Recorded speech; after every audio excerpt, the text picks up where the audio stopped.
Hello everyone, this is Tamim Iqbal. Firstly, a very happy Women's Day. গত one day বিশ্বকাপে অংশগ্রহণের লক্ষ্যে দেশ ছাড়ার আগে গণমাধ্যমে বিস্ফোরক সাক্ষাৎকার দেন সাকিব আল হাসান। সে সময় ব্যাটিং পজিশন নিয়ে তামিমের সিদ্ধান্তকে বাচ্চাদের মতো আচরণ বলে অভিহিত করেন সাকিব। সাকিব বলেন, ব্যাপারটা এমন যে আমার ব্যাট আমিই খেলবো।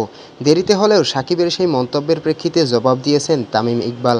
আজ লাইভে এসে এর জবাব দিয়ে তামিম ইকবাল বলেন, প্রত্যেক ব্যক্তির নিজস্ব ব্যক্তিত্ব আছে, প্রতিটি ব্যক্তির নিজস্ব চিন্তাধারা আছে। আমি এমন ব্যক্তি নয় যে গণমাধ্যমে এসে নিজের সহকর্মী সম্পর্কে মন্তব্য করব। এদিকে হাথুরু সিংহে দায়িত্বে থাকলে দলে ফিরবেন কিনা এমন প্রশ্নের জবাবে তামিম বলেন, আমার দলে ফেরাটা কঠিন হবে হাথুরু সিংহে দায়িত্ব থাকলে। আফগানিস্তান সিরিজে হুট করে কেন অবসর নিয়েছিলেন তামিম এমন প্রশ্নের জবাবে অভিজ্ঞ এই ক্রিকেটার বলেন, সবার একটা ভুল ধারণা আছে। অনেকে মনে করে আমার অবসর নেওয়া কিংবা অধিনায়কত্ব ছাড়া আবেগী এবং হুট করে নেওয়া সিদ্ধান্ত। আমার অধিনায়কত্ব ছাড়া মোটেও হুট করে নেওয়া সিদ্ধান্ত ছিল না। যদি জাতীয় দলে ফিরি তাহলে আশা করি আবারও ওপেনিং নিয়েই ফিরব।